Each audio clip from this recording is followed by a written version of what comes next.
I'm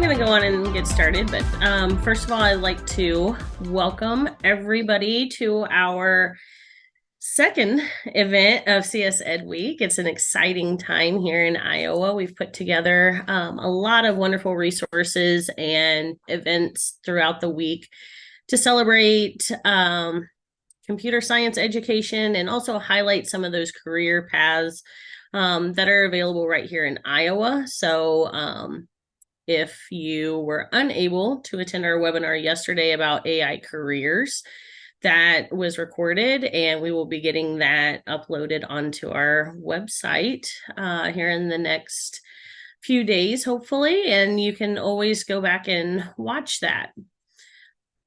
Let me share my screen here real quick with everybody. All right, so hopefully everybody can see that. So this webinar is going to complement yesterday's very well. Yesterday, we talked about different AI careers, especially those that are right here in the state of Iowa. And today we're going to talk about a couple pathways and ways to prepare for AI careers, and even just careers that maybe are only utilizing AI in small bits and pieces. And so again, my name is Marie Hagee. I am with the Governor's STEM Council, and I oversee the North Central region of Iowa, but I have been working with a large group of stakeholders, both industry partners, our statewide AEAs, the Department of Education, to help bring some of these programs to you this week. Bridget, would you like to introduce yourselves? Hello, everyone. Bridget Castelluccio, Grantwood AA, but representing a statewide AACS team from the Iowa AAs. And it's just been great work to collaborate with Marie, the Iowa STEM Hubs, the Department of Ed, just to be able to bring equitable science, computer science education opportunities to both educators and students this week. So excited to be here and to learn along with Marie and the panelists. And Corey, would you like to introduce yourself? Sure, I'm Corey Rogers. I'm also a digital learning consultant at Grantwood AEA and representing the statewide team. I'm here for technical support, so panelists or our attendees, if you need help, if you would just put that in the chat. And we also invite our attendees to put any questions you might have for the panelists in the chat. Wonderful. So let's get started. Just to once again give a big shout out to some of our partners. These are our largest supporters, but we have had lots of support from businesses and organizations throughout Iowa. As we've already said, this is really a big collaborative project between statewide AEAs, the STEM hubs here in the state of Iowa, as well as our Department of Education. And we just really couldn't do it without one another. We all kind of complete the puzzle, if you will. So today is day 2 of CS Ed Week, which is an amazing week. It's celebrated worldwide in hundreds of different countries. A lot of different languages are all participating in CS Ed Week. So what we did here in the state of Iowa was we took a collaborative approach to presenting resources and events to help hopefully declutter your email inboxes just a little bit during this really cool time to really excite students and families about the importance of computer science education. Whether or not those students are going to grow up to, be a computer scientist or not, it's still a value add. All of our resources can be found at the website, iowastem.org/CSEdweek. You'll not only find this year's resources, but last year's as well. We will have recordings, as I said, of not only yesterday's panel that we had on AI careers, but we will also be posting this webinar as well. So if you'd like to utilize it at any point in the year, you absolutely can. We still have some really awesome events coming up later this week. Thursday night, we are going to have virtual family coding night. You can join from the comfort of your own home, or this year, which is new and exciting, is we've added, we're kind of piloting having some host sites utilize the virtual coding night, but also have some extra hands on deck in case you need some technical help, or in some cases, devices. So check out our website for registration links for those and where those host sites are located. And then on Friday, up in Ames is going to be the Nutcracker Ballet plus STEM. They have done a wonderful job of bringing the arts into STEM and highlighting the aspects of STEM that you can see within a production of the Nutcracker. And so there's information again on our website with links to activities that correspond with the Nutcracker Ballet, but are STEM infused. So we are going to be speaking with and hearing from some panelists this morning that are representatives from different higher education organizations here in the state of Iowa. To give a little perspective on the pathways that one might take in order to be prepared for a career that is going to utilize AI technology. So with that, I'm going to stop sharing my screen, and I'll call on you, and if our panelists can introduce yourself and just kind of give a little bit of information about what you do at your organization. So we are going to start with Christopher. Great, thanks, Marie. So my name is Chris Porter, and I am a professor in the Department of Math and Computer Science at Drake University. I'm also the co-chair of the department on the computer science side, and I'm the director of Drake's Artificial Intelligence program, which we've had since the fall of 2020. And then also I started a company, co-founder of Innovation Profs, which helps professionals, businesses, educators to learn about the use of generative AI across a range of domains. So I have my hands in a lot of different pots right now, or whatever it is. So I'm really excited to speak about AI and the bridge between education and kind of the business world.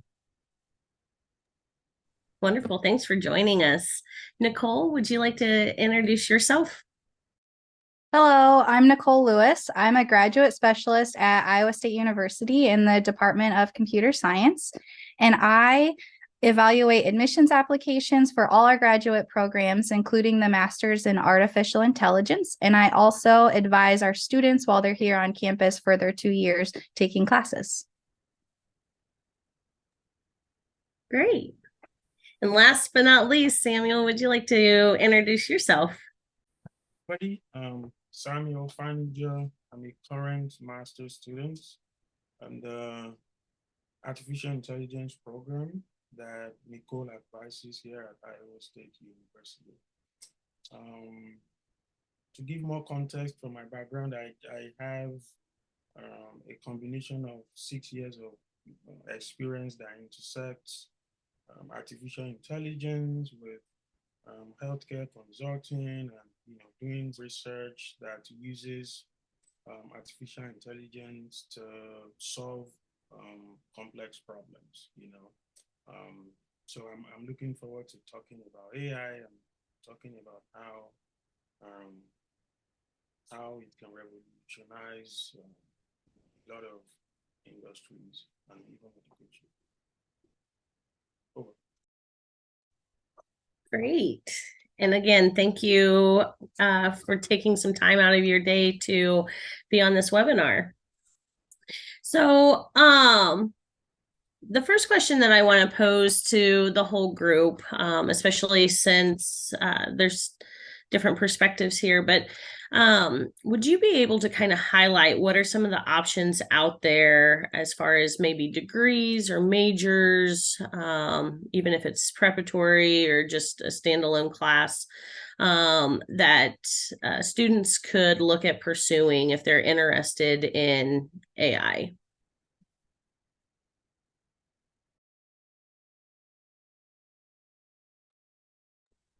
I'm happy to start.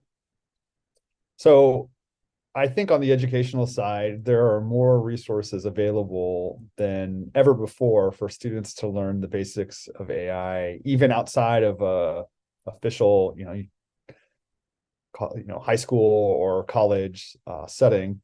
So now you see places like Khan Academy developing AI for students, code.org, which I know many, many high school teachers use for their curriculum in computer science. Now they have modules on AI that get pretty sophisticated, and you can have students learn really interesting things. And then now I think that a lot of the generative AI tools are available. And so tutorials for those are really becoming widespread and available. And then, of course, on the formal side, I think every university is seeing that they need to have some AI program coursework to get their students prepared for what AI is doing to the market. So we developed our AI major a few years ago, not really knowing that in 2022 the world would be kind of set on fire with AI, conversational AI, and so I think that I know Iowa State has that master's program. I'm actually eager to hear from Nicole and Samuel more about what that looks like and how that can help people who've already got some experience under their belt to keep going. So I guess is your question really about like high school students wanting to learn now, or is it if they were to plan kind of for the future? I mean, hopefully I spoke to both of those, but. You did, but we're going to highlight the looking to the future right now, and we'll dive a little deeper into what they can do to prepare here in a minute. Okay, perfect. I'll talk a little bit about our master's in AI. Students coming into this program do need to have a background in things like programming and algorithms. It is a 2-year program where students can learn artificial intelligence, machine learning, deep learning, natural language processing. Sam can probably talk a little bit more about other things they learn in the classes. We get students coming from lots of undergraduate majors, so mechanical engineering, industrial engineering, civil engineering, alongside all of our computer scientists, software engineers, and data scientists. So many different computer areas that go into artificial intelligence, and you can include it in many different areas if you have a passion in that area. We just started our AI degree 2 years ago, and I believe hopefully in the next 2 years, we might have a bachelor's degree also in artificial intelligence.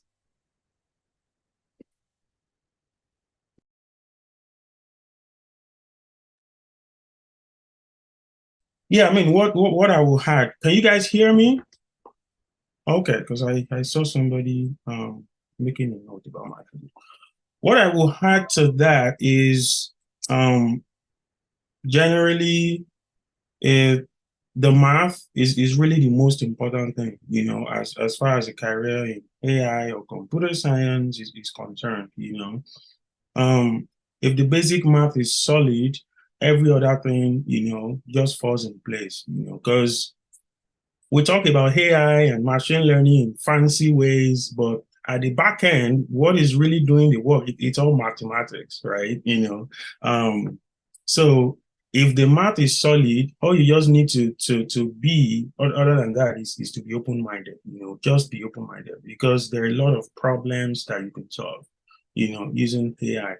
I came into this program, for example, thinking about medical image analysis, right? Just computer vision applications. But, 2 years into the program now, I have shifted not shifted, enlarged my focus, to also include processing DNA data set, for example, because, artificial intelligence is very applicable there as well, So just get the basic math, the basic linear algebra and all of that, get us settled and then be open-minded because, there's a plethora of problems. There's a plethora of things you can do. Over. Thank you. So this question is probably going to be more geared towards Christopher and Nicole, just because of your positions within your institutions. But what careers have you seen people falling into after they've completed these degree programs at your institutions?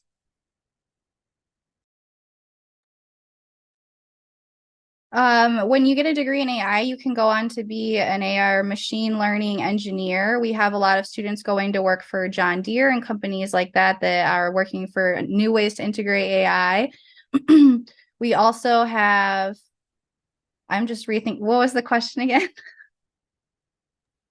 No problem. I don't want to go too far out. Yeah, just what kind of career pathway or careers do you see your students landing jobs at after they're getting these degrees in AI? Yeah, machine learning engineer, data scientists are two of the biggest ones that we see. So we will be graduating the first full crop of AI majors this spring. So there's about 11 students that will be taking the senior capstone to finalize that. So I think that it's hard to get to know exactly with this group because many of the students are double majoring in computer science and AI, or even triple majoring in computer science, AI, and data analytics. And so they just have a lot of tools to go into the very areas that Nicole was describing. Drake's AI program is a little different because it has an interdisciplinary focus.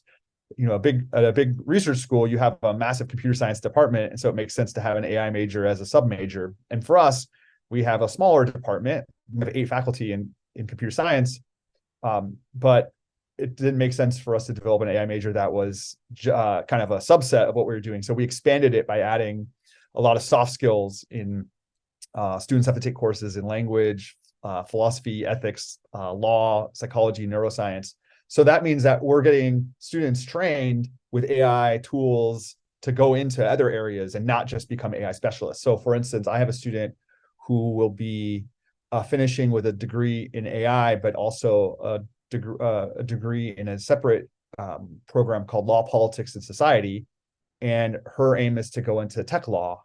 So that's another possibility is, people who, are interested in areas outside of technology, having AI under your belt allows you to be kind of supercharged with the tools and things that you can do.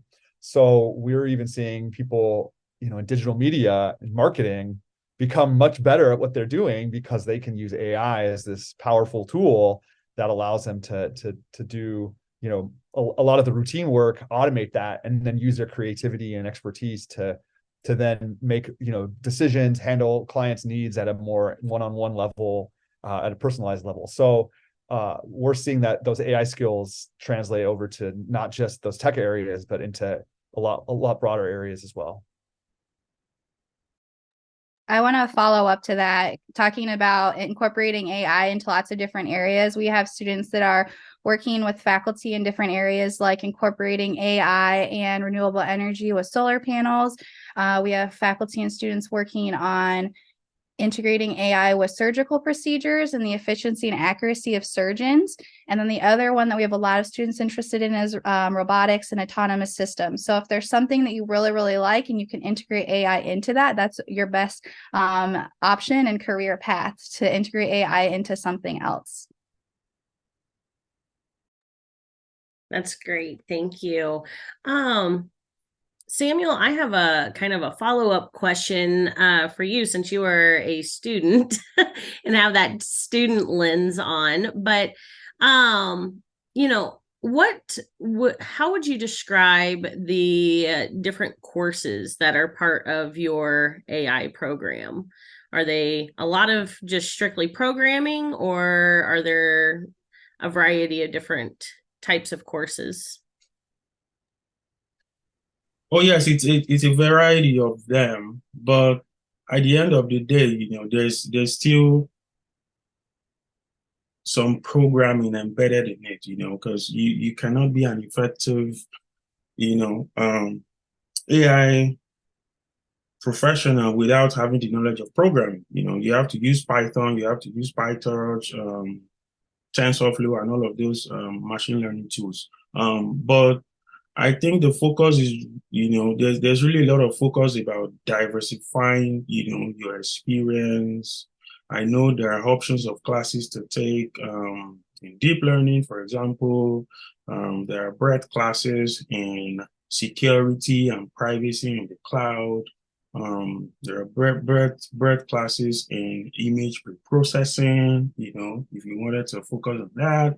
There are also breadth classes in application of AI to transportation systems, trans-engineering. And of course, there are more core courses, focused towards sharpening your skills and algorithm analysis and, core machine learning and all of the mathematics behind, that black box that we're so wild about, So I mean, summarily, they train us to acquire a diversity of skills, both in core AI and in applied AI as well, across different dimensions. Thank you. That's great information. So this next question is it's going to be for all of you, but for students now, so thinking about high schoolers that are looking at, what career they want, what schools they want to go to, what types of advice or opportunities would you encourage students to be taking advantage of as high schoolers that could, help gauge their interest in areas like AI and computer science, or just to prepare them for that admission into a university?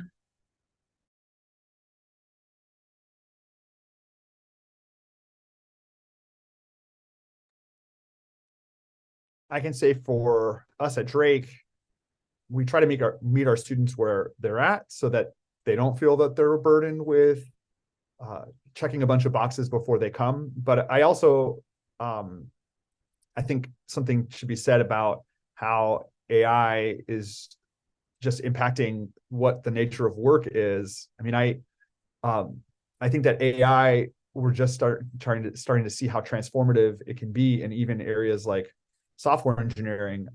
ChatGPT can solve all of the computer science 1 and computer science 2 assignments that we give to our students. We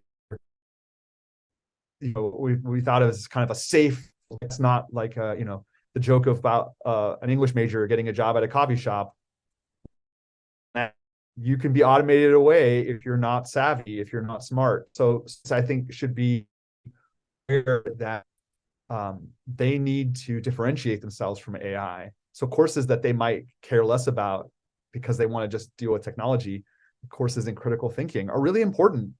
And if a student can't separate themselves, or if they're farming out all of their hard thinking or writing to an AI, then why would an employer hire them? So they have to think about staying on top of those soft skills. I think those are really important and maybe can get underemphasized or just even forgotten. If you can code, then you're good to go. Well, now we're seeing that coding could be automated in some ways that might make you require students to be not just deep but also broad in what they know. So that's one thing I think that educators in general should be aware of, is that with these shifts, we should be educating the whole student. And I think with a curiosity and an eagerness to learn, that's really going to be that's what we ask for our students. When students ask about coming to Drake, what do I need to do? What programming languages should I know?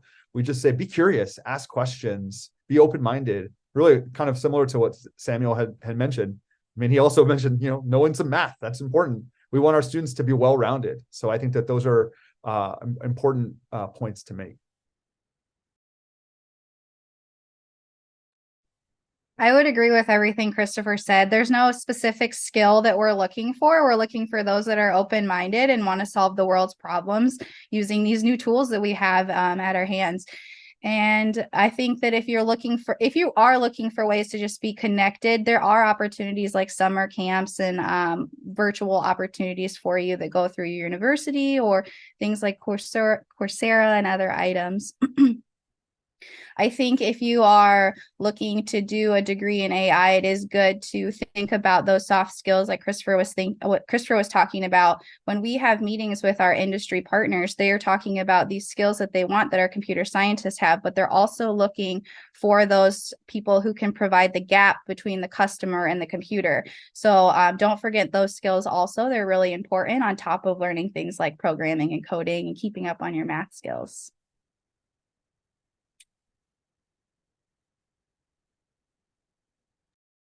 Yeah, I mean, I think Nicole and Christopher pretty much covered everything.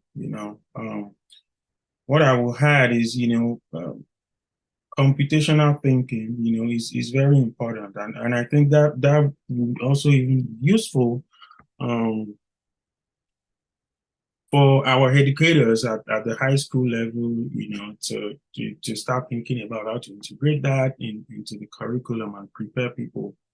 Because as Christopher said, with how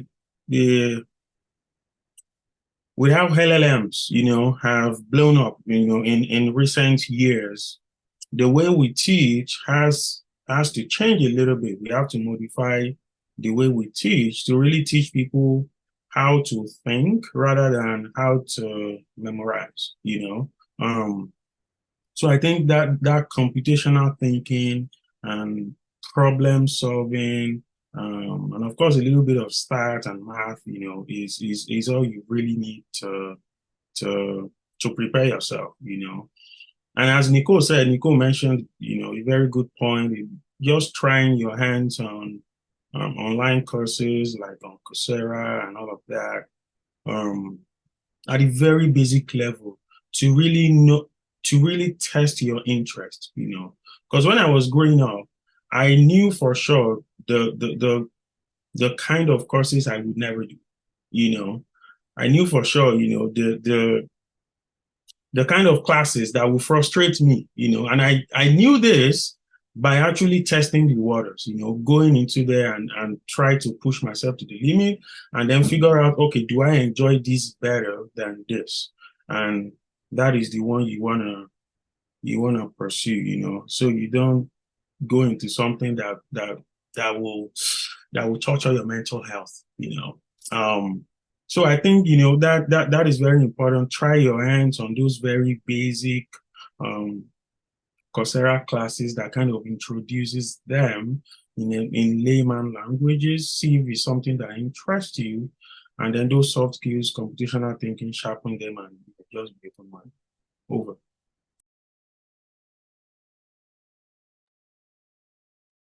That's great. Great answers. So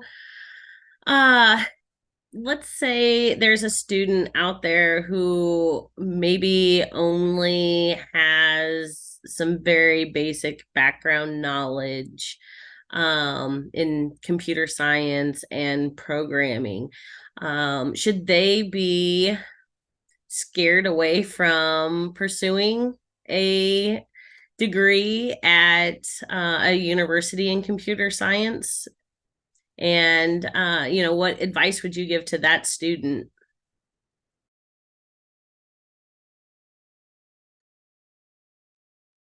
I don't think you should be scared of pursuing computer science if you have very little knowledge. That's what going to college and earning a bachelor's degree is for, to learn those skills and to learn that knowledge. There are certain admission requirements that you need to meet for every university. Usually it doesn't pertain to a certain major.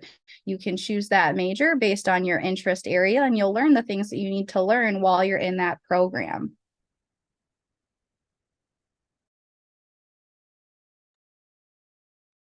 One recommendation that I have is for someone who is unsure about whether computer science is for them, to maybe forget those kind of cultural associations that we commonly associate with computer science. Like, well, I'm not a computer person. Like, that's not really a thing. Like, those are misconceptions. And I think that anybody can compute. I mean, I think that computing is like driving. You know, you don't say like, well, I'm not a car person. Like, oh, come on. Like, everybody can do this. This should be something that anybody gets access to, or you know, can be comfortable with. As an example, at Drake, we made our first course in computer science something that was really open for anybody, students outside of CS. We added some general requirements, like we made it fulfill certain general ed requirements at Drake, almost as a bait and switch to get people to say, oh, I'm going to take this one class and fulfill my information literacy or critical thinking requirement. And then they go, oh, this isn't so bad. And we built up, I wasn't part of this, people before me built up our major into one of the largest majors on campus by bringing in people who had no clue that they wanted to do computer science and getting them getting them to catch the bug. One of my colleagues who's been at Drake for a few years now was a Drake student who got caught up in that very thing. She took a computer science course, not knowing that it was for her. She came to Drake to play volleyball and had no interest in computer science, and got interested and became a really star researcher in machine learning and human computer interaction. She got a PhD and came back to Drake, and is now offering courses that we never had before. And she was that person, unsure. Is this for me? Like, that's not what I'm interested in. So I think that there's a lot of stories like that of people just not even thinking of themselves as fitting in, but that's just something, you know, anybody can do this. You just have to be, you know, get excited about it. No, I completely agree. You know, I think gone are those days when computer science used to be strictly for computer scientists, people who are the geniuses, you know. The era of LLMs, you know, and everything happening in society right now, the focus has really been on democratizing computer science, making sure, you know, we don't have the tunnel vision problem. You know, I remember there was one workshop that I went to earlier this summer, and which was on data science for social good. You know, there was really a lot of emphasis on making computer science more inclusive, you know, because there's been a lot of focus about improving speed of models and improving, you know, accuracy of models, and we forget about other areas around, you know, human-centered design, other areas around you know, privacy and bias, you know, in these models. And there are a lot of examples of that, even when LLMs was first released, you know.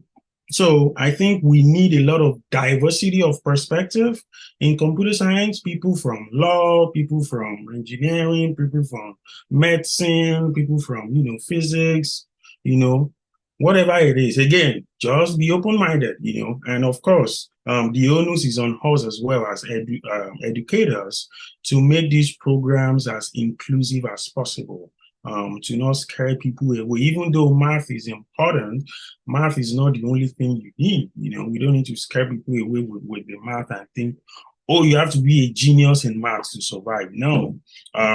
I think we have to make it as more inclusive as possible. And I'm pretty glad that, you know, Iowa State University in particular, we're making a lot of efforts in making that happen, making our computer science and artificial intelligence programs inclusive, get people from biology. I mean, we have a program. I'm taking one class right now called Responsible AI, which has, you know, diversity of students. There are at least 10 majors I believe, if I'm not wrong, well, maybe between 5 to 10 majors. In terms of the diversity of students taking that class, we have people from neuroscience, people from computer science, people from biology, people from computational biology, people from ecology, genomics, diversity of people who will come together to solve a common problem, using AI in a responsible way. Over.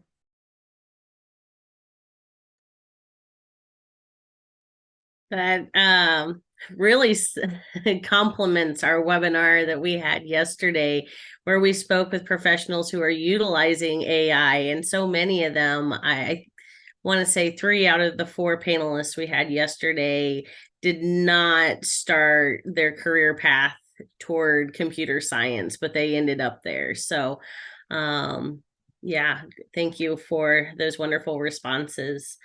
So I'm going to pose this question to all 3 of you. But some students I know, like as part of high school requirements, or just even maybe they're taking a class, or just for their own interest, sometimes want to connect with professionals, whether it be, as a mentor to get more information or to job shadow. Are there places, since AI it's new, but it's not new. Are there places that you recommend that students look for these opportunities to at least network with professionals if they're interested in a career in AI?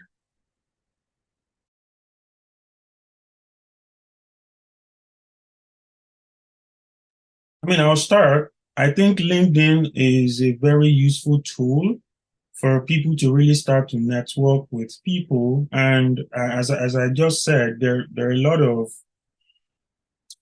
lot of people right now who didn't even necessarily start their careers in AI that you can find on LinkedIn. And really, you can connect with those kind of people to say, oh, I see from your profile that you don't even have it. You probably don't, hypothetically now, maybe you don't have a traditional degree in computer science, yet I see you're using AI in your work experience. Can you share insight about how you did that? So I think, using the virtual world is a place to start. But of course, connecting with people in person is also as important. Going to career fairs, connecting to graduate specialists like Nicole. Nicole is very helpful. I think, I assume most institutions, have people like Nicole who can really advise students, even on places you've not really thought about, So I think those are good places to start. I don't want to say start from Google or email people in Microsoft. You want to start small locally, people you can quickly reach out to on LinkedIn or via email, or in your department, your instructor, your graduate specialist, and then you can go from there. Over. There are also professional conferences you can go to just network. There's regional ones, national ones, worldwide ones. Here in Midwest, we have MINK-WIC. MINK stands for Minnesota, Iowa, Nebraska, Kansas, Women in Computing. It's an event they have maybe once a year, maybe every few years, but you can meet people there and connect. There's Grace Hopper celebration. There's lots of professional opportunities for you to connect with people and start to get those mentors or look for internship opportunities. I'm going to answer the question also a little differently and say, when you are talking to these mentors, really pick their brain, ask them about how they got where they got. Like Maury said, a lot of people have come to this career from different pathways. So asking different people how they got there, because you can get there in a variety of ways. There's no traditional way.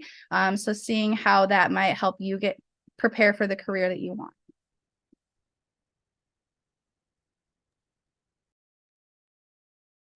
I guess I'll add that although I don't have a awareness of the kind of internship pipeline for high school students, I think that Samuel's suggestion is spot on. And I've seen students that are high school students taking classes at Drake who are extremely active on LinkedIn and finding internships that way, or showing the research that they're doing, say with their, or, computing projects that they're doing at the high school level, and then sharing that, or they're on robotics teams, and that opens the doors for them.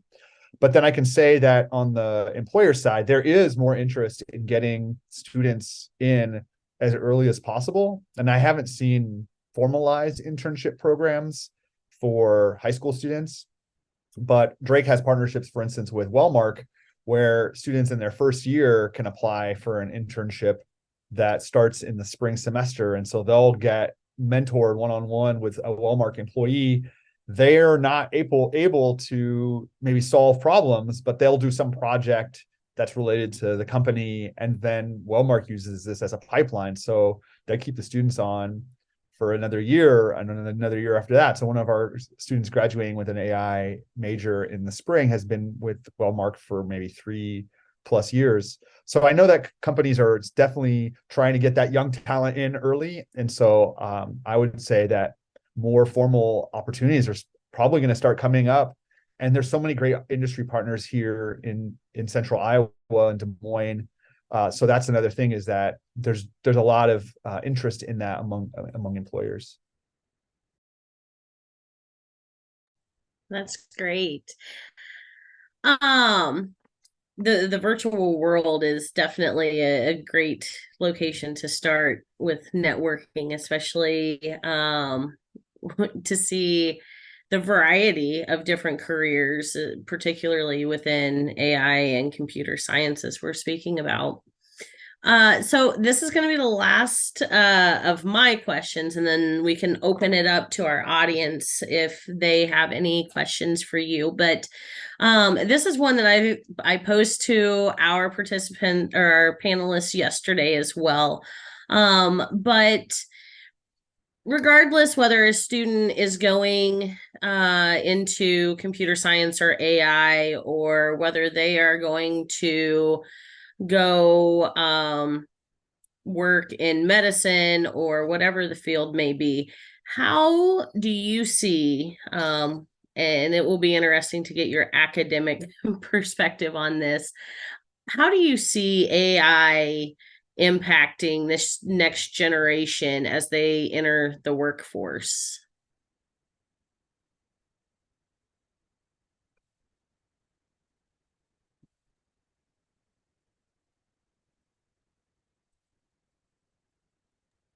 I can start. I think AI is going to revolutionize the workforce. I mean, I've been listening to the godfathers of AI recently, people like Yann LeCun and Geoffrey Hinton talk about how we're even scared, of AI, or how AI is going to take people's jobs, how AI is going to, spiral out of control and all of that. So, it's going to revolutionize the workforce. And there are split opinions about that. And there are people who think, no, AI is not going to take our job. It's not. It's going to make us more efficient. It's going to make us more effective. And there are people who still think, oh, no, it's just going to take all of our jobs and we're going to become useless and all of that. Personally, I don't think that is true. I think, it's just people with extreme opinions, which is fine. We would always have that in society. But to really answer the question, yes, I think embracing AI is really key to the future. Again, with the advance of tools like LLMs, you can really see how that has completely changed. I mean, for example, I cannot go a day right now without using ChatGPT. It is integrated into my work. 3 years ago, I could, but right now, I can't anymore. Now, it has made me more efficient. It has made me think better about problems. It has made me focus more on problem solving rather than the low level nitty gritty, memorizing code and try to debug code. So I can focus more on problem solving and allow LLMs to really do the dirty work for me. So that will make you more efficient. That will make you more effective. I mean, if you went to an interview right now, somebody who can use LLM very effectively versus somebody who does not, they're probably going to hire the one who does, because if they gave you the same task, the guy that uses LLM will most likely complete that task in 2 hours, whereas the one that does not will most likely complete it in 2 days. So the more we embrace AI, the better we can become. And the workforce has really embraced that over the last few years. So I think it is important that we as people, we as incoming students, we open our mind to that, and really learn about it, learn how to use it to make us more effective, even outside of your workforce, your day-to-day activities. It really makes you a better person. Over.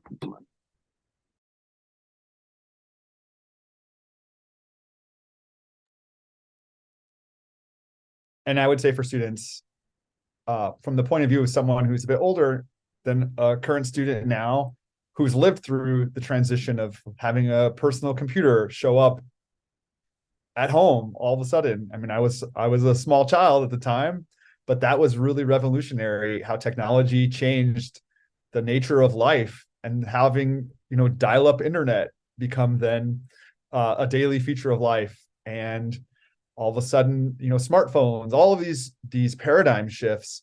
So maybe students currently were born into a world where those paradigm shifts had already happened, and now they're living through the next one. And so seeing AI change, right, in 10 years, they're going to be thinking about students who are born into the world where AI is already an existing thing. So it is a bit of a challenge that things are changing, and having AI become an important part of life is following a pattern that we've seen happen again and again. So it's an exciting time for students to be aware of, like, how are those things going to shift? How are they going to change?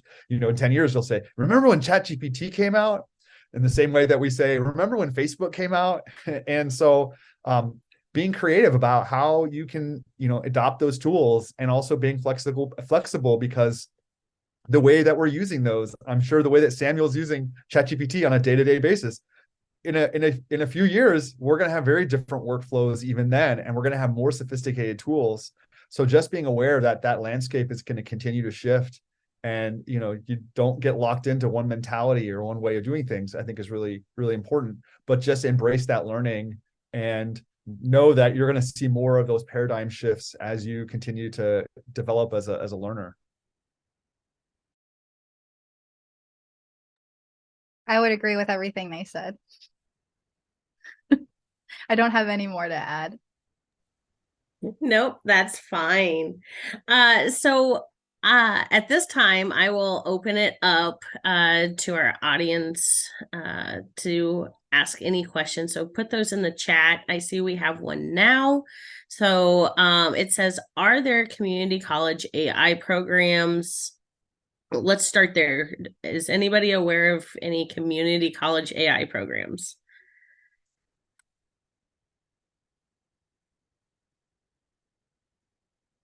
I'm seeing Nicole shake her head, Christopher.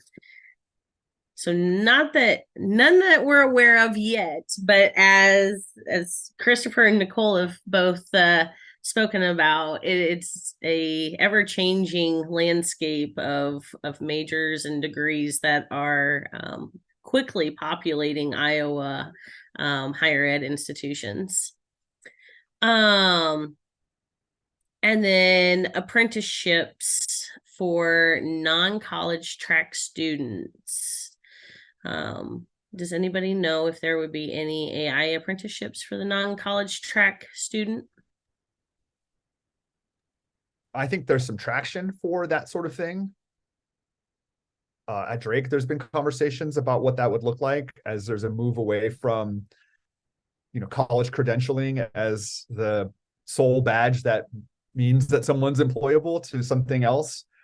more of a internship, experience-based learning kind of, I don't want to say credential or micro credential, something like that, but that's, there is a movement in place for that. I think a lot of people who are already past their kind of educational time and already in the workforce are having to retool and re-up on things. And so you're seeing opportunities for people to learn outside of the classroom. That's really why I started Innovation Profs, because the demand, I think I get more, I've had more speaking engagements this year with a Rapture, a totally engaged audience than I ever did as in my academic research in the last 20 years. So that I think is where we're seeing workshops for people to learn how to use these tools.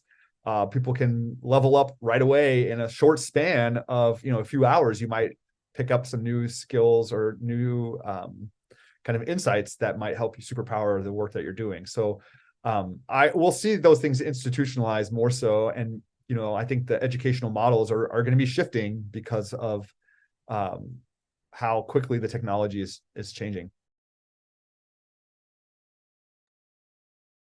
Thank you.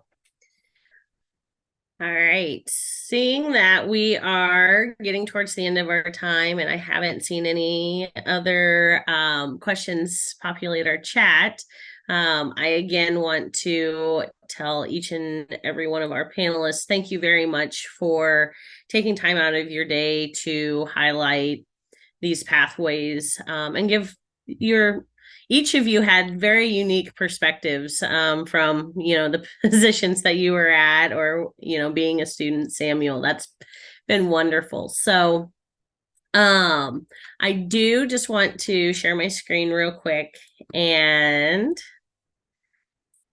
just remind everybody again that we do still have those events coming up. And again, all the resources, all the information about the event, and a lot more are always housed here at iowastem.org/CSEdWeek. So, I can't stress it enough, CSEd Week, it doesn't just have to be 1 week out of the year. It can be all year long. And so feel free to visit that website and utilize those resources as you see fit in your classrooms. Or if you're a student, you are also more than welcome to peruse the resources that we have put together on the website. So with that, I want to thank our panelists, our attendees, our behind the scenes people for helping this webinar go about. Have a great day.